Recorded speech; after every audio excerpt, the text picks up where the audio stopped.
Están transmitiendo. Buenas tardes. ¿Se escucha bien por ahí atrás? Sí. Sí.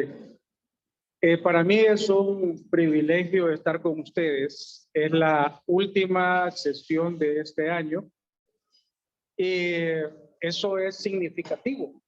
Eso es importante porque vamos a cerrar el año dándole gracias a Dios por lo que ha sido este 2022.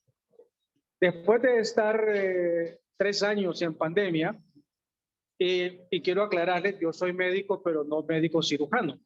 Soy salubrista epidemiólogo. Y como epidemiólogo, cuando comenzó la pandemia, hicimos proyecciones los epidemiólogos y calculábamos que para el segundo semestre del 2023 íbamos a terminar la pandemia. Y cuando dábamos las proyecciones nos decían que queríamos asustar a la gente, que éramos fatalistas, pero desgraciadamente nuestra ciencia se basa en números y los números, tengo un amigo que decía que son fríos, no son amigos de nadie. Ellos simplemente dicen la verdad. Yo nací acá en Tegucigalpa, en el seno de una familia económicamente bien pobre. Cuando les digo bien pobre es que era una familia bien pobre. Nací en el Hospital General San Felipe y mis papás vivían en una zona donde hoy ustedes no se atreven a llegar, que es allá la 7ª avenida de Comayagüela, allá por el mercado Mamachepa. Creo que sí conocen, ¿verdad? Aunque ya no llegan por ahí. Ahí habían las cuarterías y ahí vivíamos nosotros. Los primeros 5 años los vivimos ahí en Comayagüela y cuando iba a cumplir 6 años pasamos a vivir a la colonia 21 de octubre, allá a la salida de Valle de Ángeles. Ahí viví hasta los 25 años que me casé y me fui a vivir a Ciguatepec. Toda mi vida yo tuve concepto de lo que es la vida cristiana, porque mi mamá fue una mujer que desde que nacimos nos entregó al Señor. De hecho, yo me llamo David, soy el primer David de las 2 familias, porque mi mamá estaba apasionada con el rey David de la Biblia. Y ella, en mi época, cuando yo nací, no había ultrasonido, ¿verdad? Entonces no se sabía qué es lo que venía. Pero mi mamá le decía al Señor, si me das un hijo varón, le voy a poner por nombre David, para que sea como el rey, para que sea salmista, para que sea... Ustedes saben cómo son las mamás. Nació el varón, le pusieron David, y desde niño me educaron a mí para ser cristiano. Hoy yo entiendo que fui educado para ser un cristiano religioso, no un cristiano de convicción, porque de niño me enseñaron, era pecado fumar, era pecado beber, licor por supuesto, era pecado tener sexo antes de casarse, era pecado ver televisión. Mi mamá decía que la televisión era el ojo del diablo. Era pecado oír música, sobre todo rancheras, porque decía que las rancheras hacían que los hombres nos volviéramos borrachos, parranderos y mujeriegos. Yo estaba en la escuela, estaba en la casa o estaba en la iglesia. Así me eduqué en la escuela urbana mixta 21 de octubre. Ahí hice yo mi primaria. Y cuando salgo de la escuela, me matricularon en el Central Vicente Cáceres. Yo no sé si hay algún excentralista aquí, pero cuando yo estuve en el Central, todavía estábamos en el Parque La Merced. Y de ahí pasamos a Tiluarque. Miren, ahí en Tiluarque era un desenfreno. Ahí había marihuana sembrada, ahí había fábricas de cuzuza, de chicha, las Conozco mi amigo que era vecino de la 21 y me lleva un paquete de cigarros, Kimby sin filtro.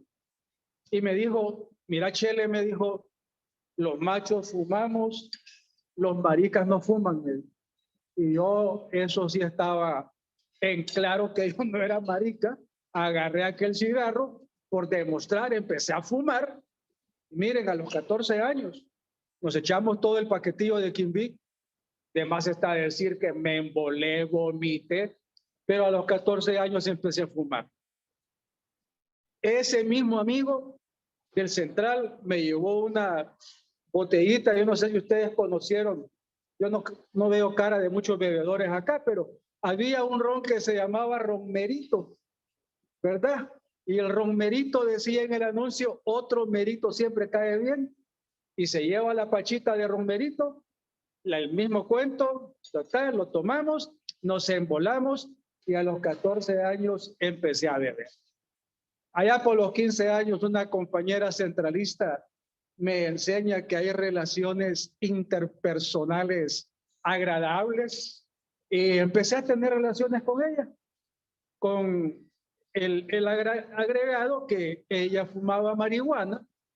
Entonces de vez en cuando me decía, mira, Chilito, para que estemos alivianados, echémonos un puro. Y me echaba mi puro de marihuana con ella. A los 17 años, todo lo que mi mamá me decía que no hiciera, yo lo hacía. Fumaba, bebía, tenía sexo. La marihuana, gracias a Dios, solamente fueron pasones porque nunca me gustó el efecto. Pero nunca dejé de ir a la iglesia. Siempre iba religiosamente a la escuela dominical, a los cultos de jóvenes, a las campañas de evangelización. Y siempre me voy para otro colegio que de cariño le decimos el Salesiano San Guillén, que queda allá por el Rábano. Ustedes lo conocieron, el Guillén Zelaya. Una época en que el Guillén Zelaya era un degenerie completo. Mi profesor de idioma era homosexual, el profesor de educación física era borracho, el de física y matemáticas era sandinista. Bueno, era un degenerie. Y ahí terminé en algún momento con el filósofo, tipo filósofo Nelson Muñoz Neda, que me empezó a cuestionar incluso por la existencia de Dios, que por qué creía en Dios. No porque mi mamá dice, sí, pero es lo que tu mamá dice, pero vos qué decís. No, que la Biblia dice, no me hables de Biblia. Mire, en algún momento me hizo incluso cuestionarme si realmente todo lo que me habían enseñado era cierto o no. Pues llego a la universidad, a la escuela de medicina, y ahí conocí a una muchacha que se llama Ana Lidia Mesén. Y cuando nos conocimos, ¿cómo te llamas, Ana Lidia Mesén? Mesén, le digo, tener apellido Mesén es bien raro. Y le digo, fíjate que mi profesora de tercer grado era apellido Mesén. ¿Cómo se llamaba? Publia Mesén, es mi mamá. Me dijo. Hijo de pucha, la profesora que me agarraba de aquí en tercer grado y me guindaba el pelo. Y le cuento a la hija, nos hicimos amigos, compañeros, yo la iba a dejar a su casa y en la universidad me inventé un método porque mi mamá nunca cambió. Ella seguía siendo la misma señora coronela de siempre, la misma yuca de siempre, no me dejaba ir a ningún lado. Tenía que inventarme yo que tenía examen, que tenía... Pero un día se me prendió el coco, era un sábado, agarro la Biblia, me la pongo bajo el brazo y le digo a mi madre, mamá, le digo, voy para el culto de jóvenes, pero me voy a quedar a dormir en la iglesia para que los pastores me aconsejen. No voy a venir a dormir. Ay, me dijo mi mamá, qué lindo. Yo sabía que Dios te iba a tocar. Y me voy para la iglesia. En esa época no habían celulares, ni GPS que lo ubicaban a uno. Y le digo al pastor, mira, Roberto, vos sabés que voy a época de exámenes y sabés que mi mamá es estricta con las notas. Así que solo vengo a avisarte que no me voy a quedar en el culto, me voy a regresar para mi casa. Está bueno, mi hijo, me dijo, que el Señor te bendiga. Y a la vuelta de la esquina estaban los aleros. Nos íbamos a las pupuseras del sur, nos íbamos a los burdeles, nos íbamos a las casas de cita, a todos lados. Y lo agarré de costumbre, pero un viernes lo hice.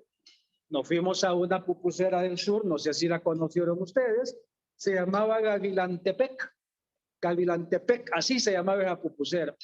Éramos 8 compañeros universitarios, empezamos a beber, hubo un pleito entre un hondureño y su primito gringo. El primito gringo quedó, ay, hombre, pobrecito, se puso a pelear con un indio. Y llegaron unas patrullas del CES y el gringuito dice, oficial, yo soy americano y estos indios me raptan. Miren, los policías nos llevaron al DIN. Señores, cuando el DIN se respetaba, era la década de los 80, la del 316, la de esa época, y nos metieron en las celdas del DIN y nos ponen manos arriba frente a una pared y nosotros temblando. Y me dice, ¿y por qué temblas? Digo, que será poco las historias que se oyen de esto. Me dice, ya no son cuentos viejos, esa historia ya pasó. Y esos toletes, le digo al que me estaba entrevistando, recuerdos de los buenos tiempos, me dice, pero aquí ya no golpeamos a nadie, no te preocupes. Nos meten en un salón, y se hace una cuarta parte acá. Habíamos 35 hombres detenidos esa noche. Mi mamá me hacía en la iglesia, el pastor me hacía en mi casa y yo estaba detenido. Y llega un policía y nos dice, miren muchachos, como hoy es viernes, mañana sábado no hay jueces de instrucción, entonces el lunes les van a hacer la audiencia. Y yo me preocupé, porque yo podía justificar una noche de ausencia, pero ya justificar viernes, sábado, domingo, ya no podía. Y entonces ahí, en un rinconcito me fui, vi mi reloj, eran las 2:55 de la mañana, amanecer sábado. Y yo recuerdo que me acordé de Dios y le dije, Señor, le dije, si me sacas de esta celda sin que mi mamá se dé cuenta. Realmente, si ustedes se fijan, yo no hablo mucho de mi papá, porque el papel de él era proveedor. Quien llevaba las riendas en la casa era mi mamá. Si mi mamá no se da cuenta, Señor, yo te prometo que voy a cambiarle. Al día siguiente, a las 9 de la mañana, llegó un oficial.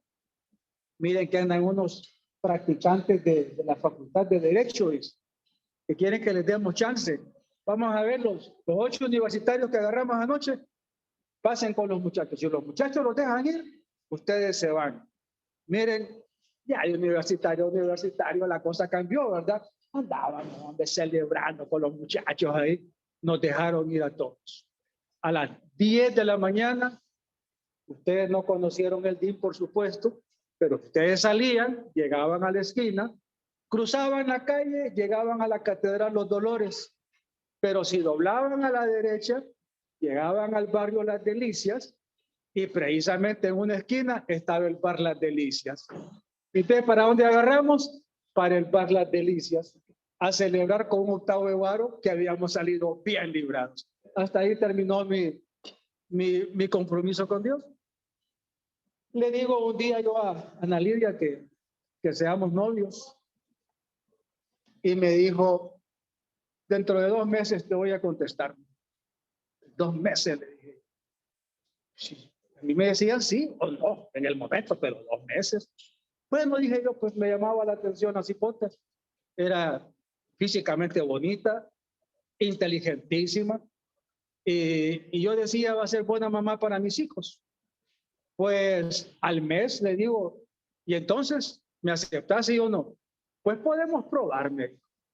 ¿Y eso qué significa? Le probemos, me dijo, si funciona. Bueno, si no funciona también, me dice. Ah, pues le dije yo. Nos hicimos novios con pequeño ahí porque mis compañeros decían que nosotros no íbamos a durar ni 3 meses de novios, porque venimos de dos familias diametralmente opuestas. Mire, en religión, la familia de Ana Lidia, católica, apostólica, de las que rezan el rosario. Y yo ya les conté, yo vengo de una familia evangélica tradicional de los aleluya. En política nacional, la familia de mi esposa liberal, de la izquierda democrática del Partido Liberal. O sea, que fueron de la línea de Mel Zelaya. Y mi familia, cachureta, carillista. Entonces, de política andábamos mal. En la universidad, mi novia era del Frente Estudiantil Socialista, del FES, pro Moscú, pro Cuba. ¿Y yo qué era? Frente Unido Universitario, antidemocrático, antisocialista, anti-Cuba, anti-Moscú. Hasta ahí todo era religión y política. Pero un día nos vamos al estadio, que gracias a Dios terminó el partido 1-1, porque ella es Motagua y yo soy Olimpia. Entonces ahí, miren, decían mis compañeros, ¿y ustedes qué? Pues pasó el tiempo, llega el momento en que decido yo decirle a mi novia que nos casáramos, porque tampoco es que era exclusiva mi novia, ¿verdad? Ella era la novia oficial.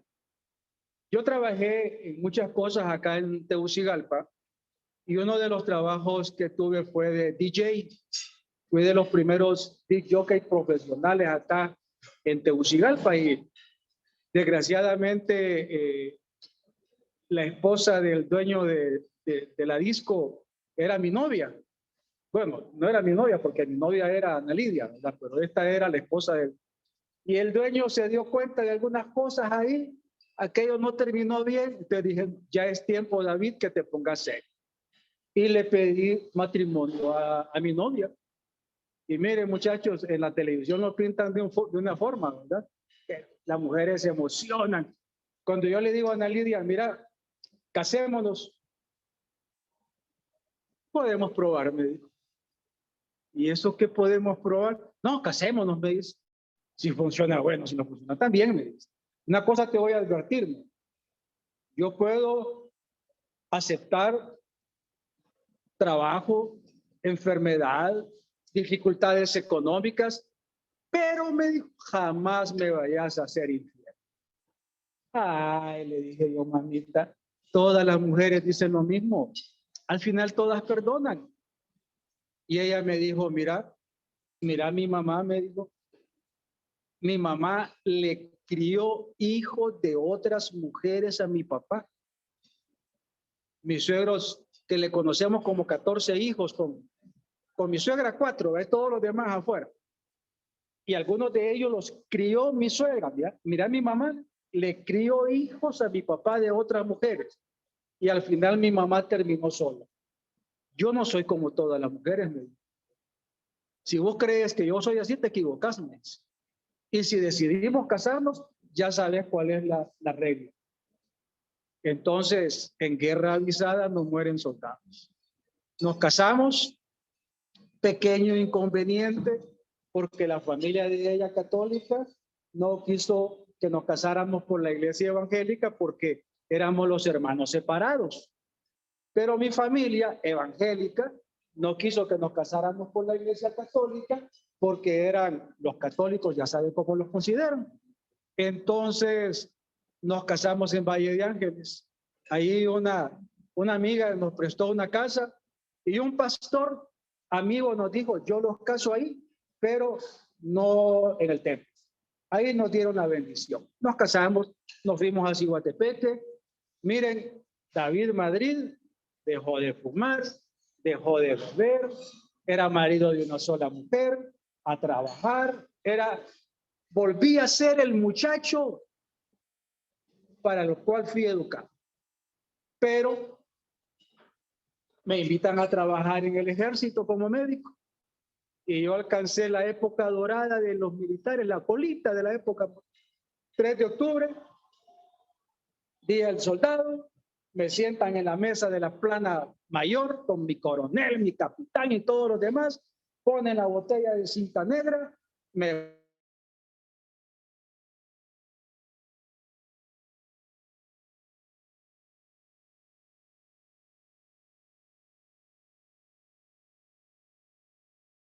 ponen un trago enfrente y le digo yo a mi coronel le digo, yo no bebo.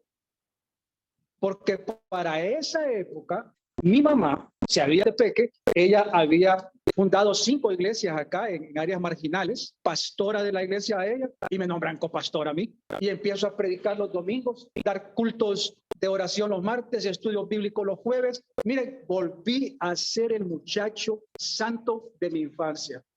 Y en eso estoy cuando me llevan ahí y me dice el coronel, venga. Y yo le digo, o mi coronel le digo, yo no bebo. Y aquel hombre con una manota así pega la manota de la mesa. Doctor, me dijo, hoy es el día del soldado y usted es un soldado de la patria. Y ya todos me quedan viendo como quien dice, hasta la música se cayó.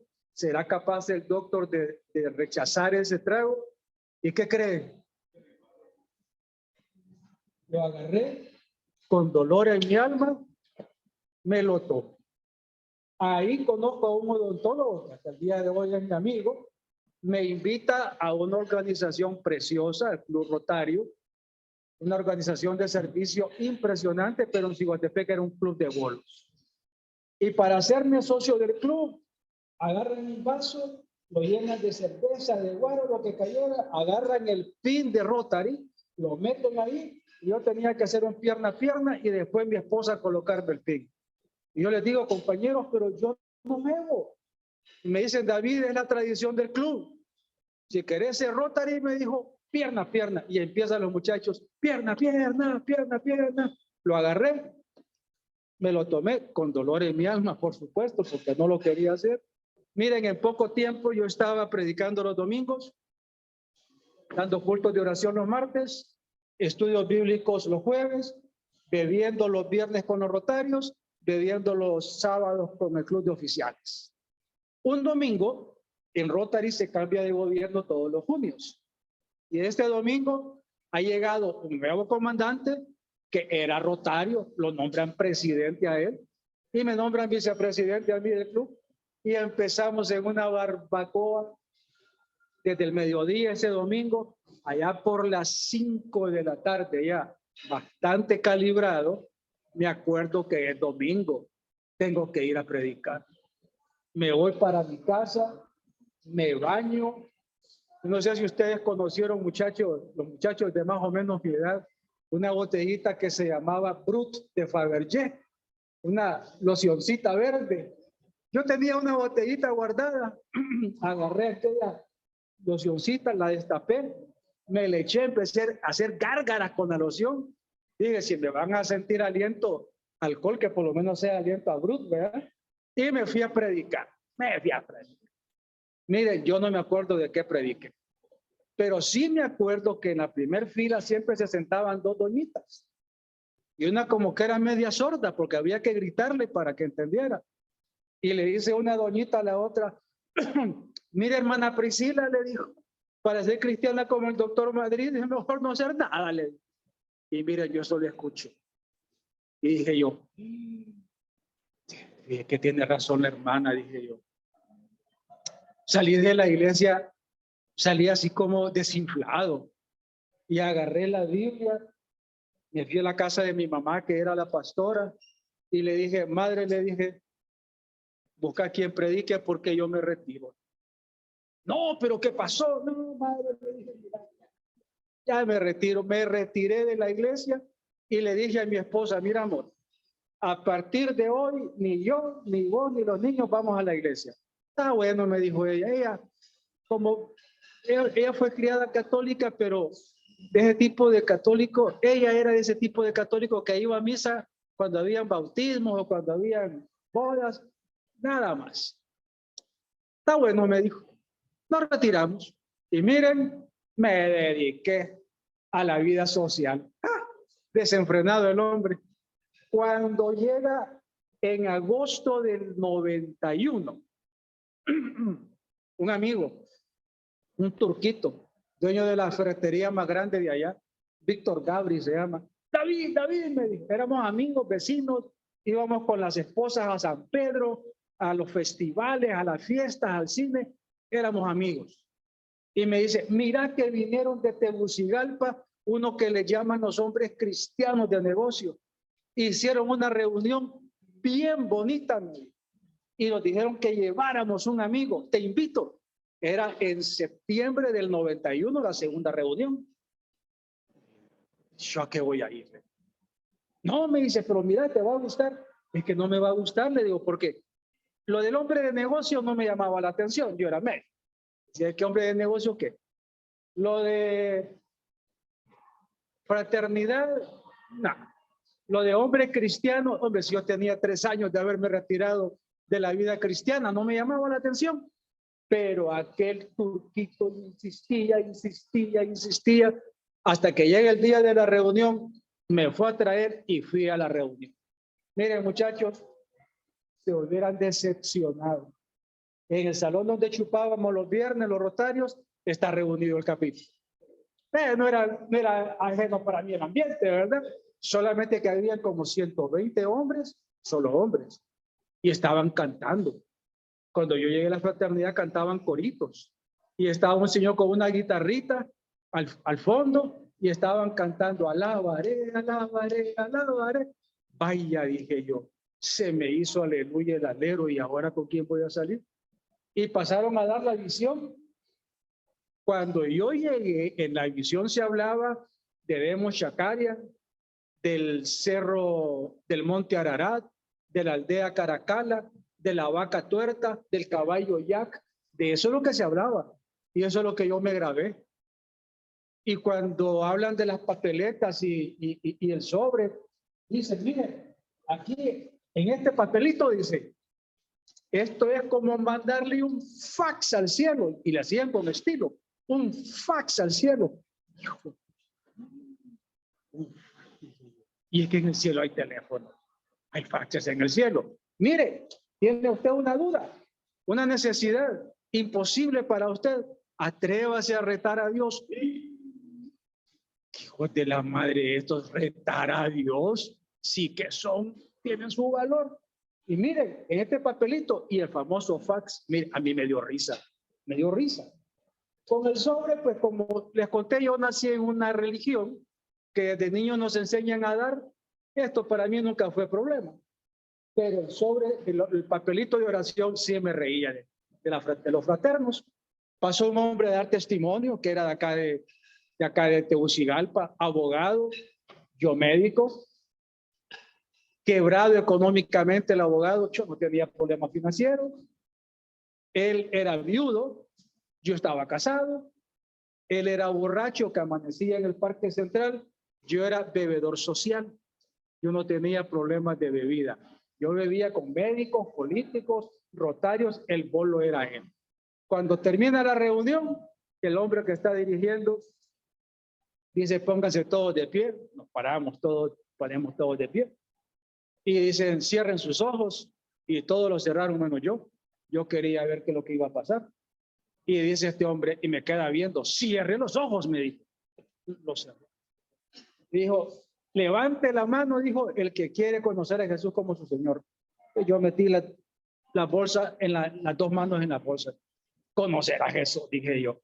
Si yo desde niño conozco a Jesús, ¿quién no puede conocer más que yo? Y aquel hombre otra vez, levante la mano, quien quiere conocer a Jesús. Conocer a Jesús. Hombre, si yo hasta borracho prediqué a Jesús, ¿quién va a conocer más a Jesús que yo? Y otra vez, no dije, fijo que todos los hombres la levantaron, solo yo falto. Si yo no la levanto, este tipo no se calla. Así que la levanté y dijo, hagamos una oración. Hicimos la oración y a la salida me dice mi amigo, también me dice, ¿te gustó la reunión? No le dije. ¿Vas a volver? No le dije. Pero mira, no, yo ya te cumplí, ya vine, no vuelvo. Llego a la casa, me dice mi esposa, ¿qué tal la reunión, amor? Pues mira, le dije, es una nueva iglesia. solamente que solo van hombres, ahí no van mujeres. El pastor general se llama Demos Chacarian. Tiene una casa en un pueblo que se llama Caracala. Tiene una vaca que es tuerta y un caballo que se llama Yac. Ah, me dijo ella. ¿Y vas a volver? No, no voy a volver, le dije. Y me cerré que no volvía.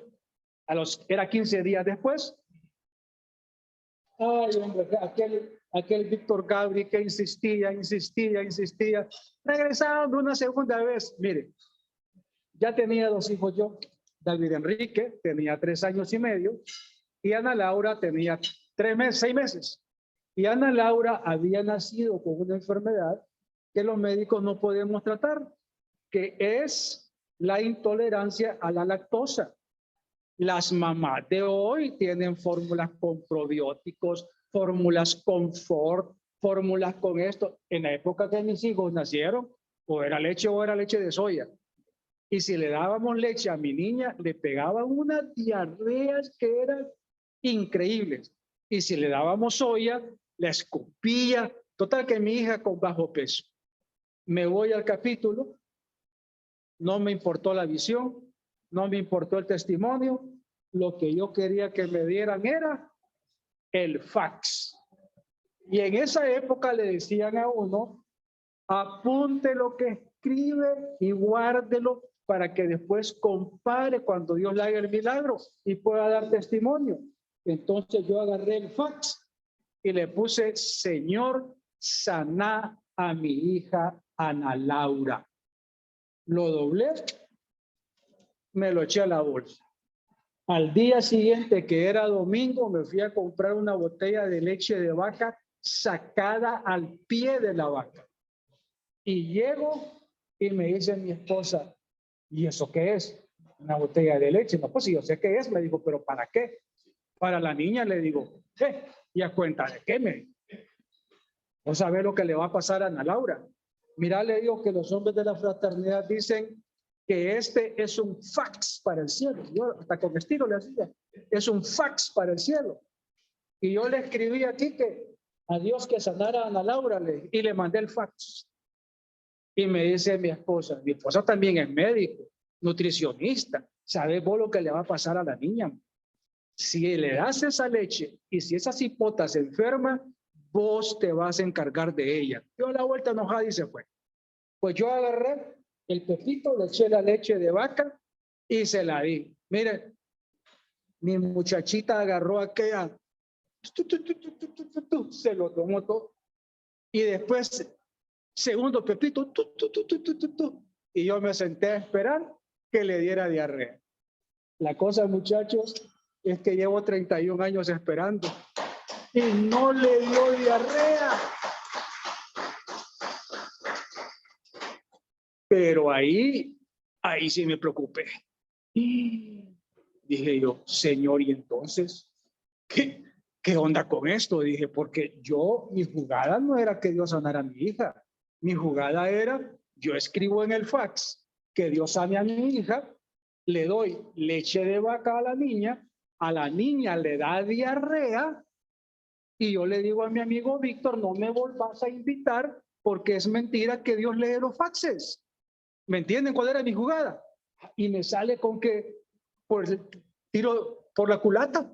Y cuando yo veo que ya pasa una semana, la niña ganando peso, mi esposa asustada, y entonces, a seguirle dando,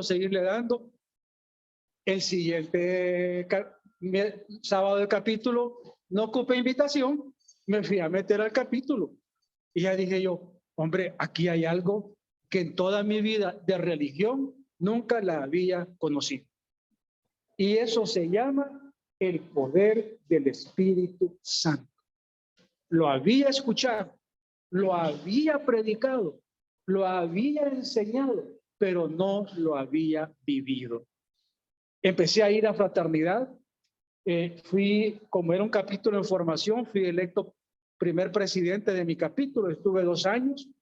De ahí fui el 94, cuando se eligió al doctor Pinel como presidente la primera vez, yo fui electo secretario nacional. ¿Me acuerdas, Raúl? Y después yo fui electo vicepresidente nacional y Raulito fue electo secretario nacional. Y después fui electo fiscal nacional. Estuve en total 10 años en la Junta Nacional. Hasta el 2011 decidí que ya no quería seguir participando en la directiva nacional y me quedé solo en el capítulo que yo había fundado. Hasta ahí, muchachos, todo bien. Mi esposa llega a la fraternidad, conoce a Jesús como su Señor, conoce al Espíritu Santo, pero empezamos en una decadencia económica. Las finanzas se vienen para abajo. Decisiones financieras que yo tomé, cosas que yo hice y las finanzas para abajo. Y había en Guatemala, había un seminario de la fraternidad que se llamaba Sanidad Financiera. Era dentro de una convención latinoamericana. Y fuimos con mi esposa más por ese seminario que por otra cosa. Y estando en ese seminario, el hombre que está dirigiendo dice, quiero comenzar con un proverbio. No me acuerdo dónde está, pero lo pueden buscar. El hombre que oculta sus pecados jamás prosperará. Pero aquel que los confiesa, pide perdón y se aparta, alcanzará misericordia. Mire, aquello me enojó. Y entonces, ¿dónde está la enseñanza del dinero? Yo quería que me dijeran, como algunos se acostumbran en televisión, ¿verdad? Pacte 500 para que reciba 1,000,000. Algo así quería que me dijeran. No que me salieran con que pecados ocultos, que eso evita la prosperidad, que hay que confesar, que hay que pedir perdón. Me vine enojado. Me invitan a dar testimonio a un capítulo, pasa un hombre, voy a orar por él, y se viene una voz a mi mente que me dice, mentiroso, hipócrita, el hombre que oculta sus pecados jamás prospera. Y me invitan a otro capítulo en Santa Rosa de Copán, y dando testimonio, pasa un hombre a oración, mentiroso, hipócrita, el hombre que oculta sus pecados jamás prospera. Miren, mi esposa y yo veníamos de Ciguatepeque a Tegucigalpa todos los meses. Habíamos buscado un líder espiritual, porque los dos somos de carácter fuerte, para que nos ayudara. Este hombre el día de hoy sigue siendo nuestro pastor. Nos ayudó increíblemente a crecer como pareja. Pero este pastor es profeta, de los profetas que no salen en televisión, sino de los profetas que son profetas. Tocaba la cita y me dice, no vengan a la iglesia, váyanse a mi casa. Nos vamos a la casa. Estamos sentados y yo siempre grababa las enseñanzas para después irlas oyendo en el carro. Y me dice, David, tengo una palabra de Dios para vos. Y yo emocionado porque dije, aquí viene la bendición. Prendo la grabadora y me dice, no grabes, me dijo. La apagué. David me dijo, dice el Señor, que en tu vida hay un pecado oculto que no le has confesado a tu esposa. Y yo la quedé viendo, me puse pálido, tembloroso, sudoroso. La quedé viendo, mi esposa me quedó viendo y yo le dije al pastor, sí, es cierto. ¿Cuándo lo vas a confesarme? Ahora, le dije. Quedé viendo a mi esposa y le dije, amor, perdóname, pero aquellos 3 años que yo retiré la familia de la iglesia, no solo me dediqué a parrandear, también te fui infiel. Y ella me quedó viendo y me dijo, no, te lo advertí, me dijo, no puedo perdonarte. Aquel hombre, el pastor, ustedes lo conocen, bien chelito, se puso verde, morado. Ana Lidia, yo no sabía lo que David tenía que confesar, solo sé que Dios me dijo que quiere que David sea libre. Y una cosa le voy a decir, David ya confesó, David ya pidió perdón, David ya es libre. Ahora depende de usted si su matrimonio triunfa o fracasa. Y mi esposa queda viendo a este hombre y le dice, no es justo que habiendo pecado David, ahora la responsabilidad sea mía. Ana Lidia le dijo, justo o no, Es lo que está escrito. Pero por favor, no vaya a tomar ninguna decisión sin antes llamar. Mire, nos fuimos para Ciguatepeque. Aquel carro se convirtió en un témpano de hielo. La casa en un témpano de hielo. Mi esposa se fue de la habitación. Llegaba, me ponía la comida, pero sí, ¿verdad? Y entonces me acordé de que los hombres dijeron, atrévase a retar a Dios. Y yo le dije, Señor, le dije, me puse en ayuno, en oración. Hoy me devolves a mi esposa. Porque a mí no me encontraron. A mí no me encontraron papelitos, a mí no me encontraron en un motel. Porque vos me dijiste que confesara, es que ahora mi esposa se me está yendo. Así que hoy me la devolvés. Y en alma, cuerpo y espíritu. No quiero que venga y me diga, nos vamos a quedar juntos por los niños, pero vos allá y yo acá. No, yo hasta poniendo condiciones. Pues miren, una madrugada llega mi esposa a la habitación. David me dice, tenemos que orarme. Y nos fuimos a la sala, terreno neutral. Nos arrodillamos. Orame, dijo. Ora vos, le dije. Yo quería oír en qué sentido oraba. ¿Qué tal que dijera, Señor, hasta aquí nomás llega todo? Perdóname. Quería estar preparado.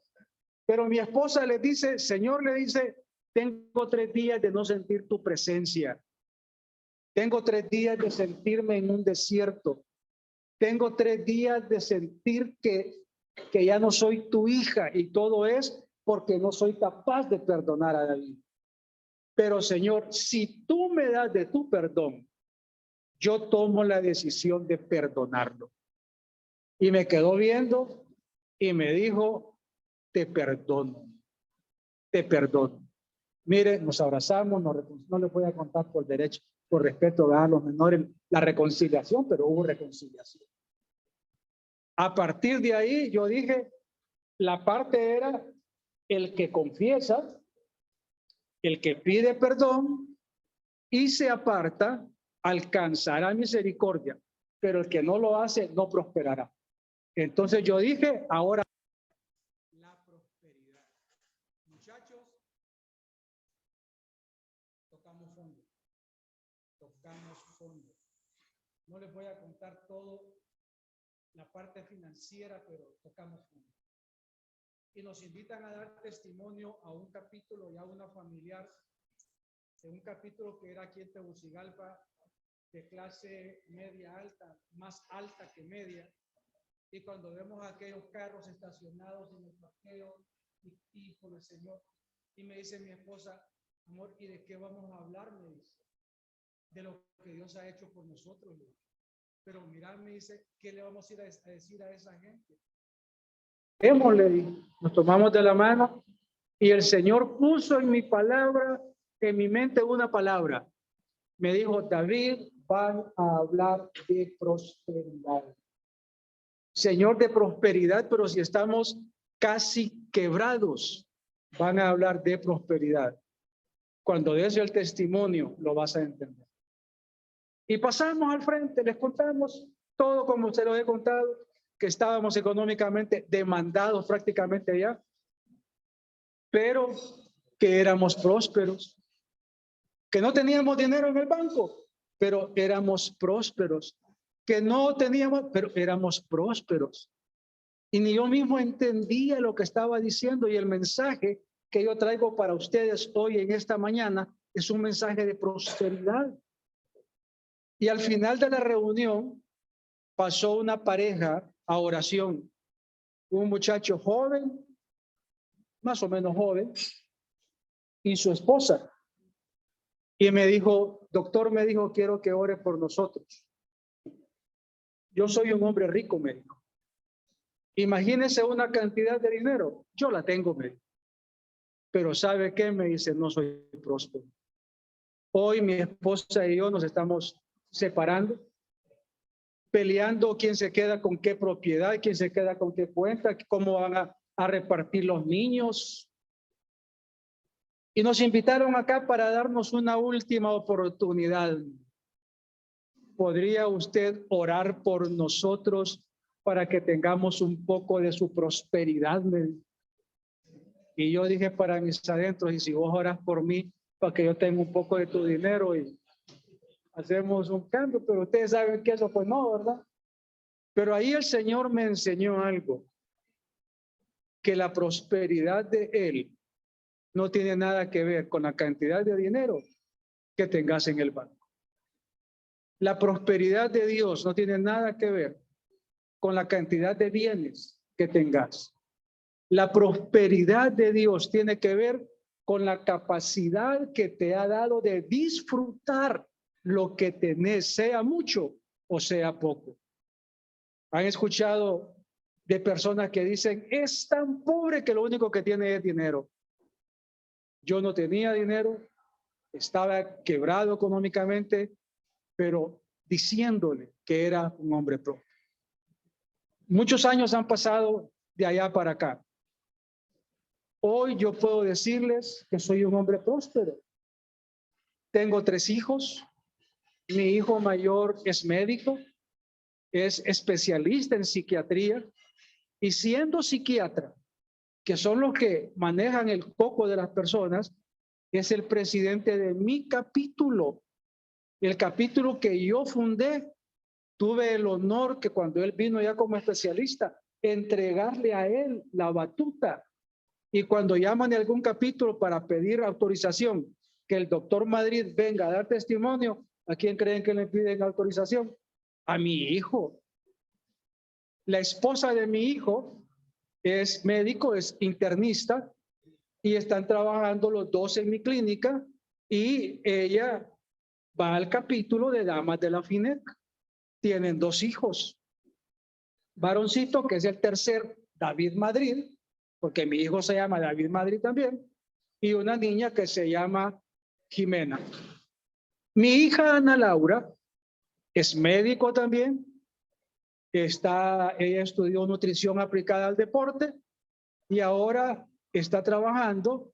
Estaba con nosotros allá en Cihuatepeque, pero la llamaron de la Secretaría de Derechos Humanos para trabajar en un proyecto nuevo de socialización y querían que fuera una doctora mujer la que lo dirigiera y la llamaron a ella. Entonces está acá en Tegucigalpa. Tiene 2 hijos, mi nieto mayor Lucas y mi nieta Luciana. Mi hija Raquel Andrea es la menor. ¿Qué profesión sacó? También es médico. Sacó su maestría en administración hospitalaria en España y ahora ella es la que administra la clínica, el negocio familiar que Dios nos ha dado. Somos 6 médicos en la familia. Hombre, yo soy un hombre próspero. No ando en un carro del año, pero el carro que ando me lleva y me trae a donde yo quiero y puedo disfrutar de él. Soy un hombre próspero. Mis 3 hijos sirven a Dios.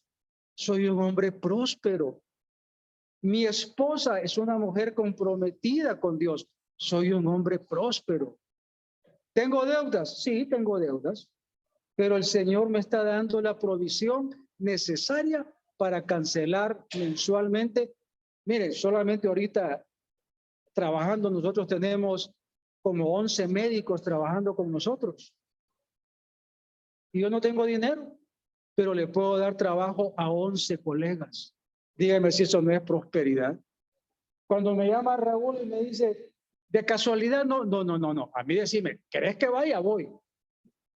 Porque a mí eso de que de casualidad vas a andar allá, no. Porque para dedicarle el tiempo al hombre que me hizo próspero, no se le puede negar el tiempo. ¿Me entiendes?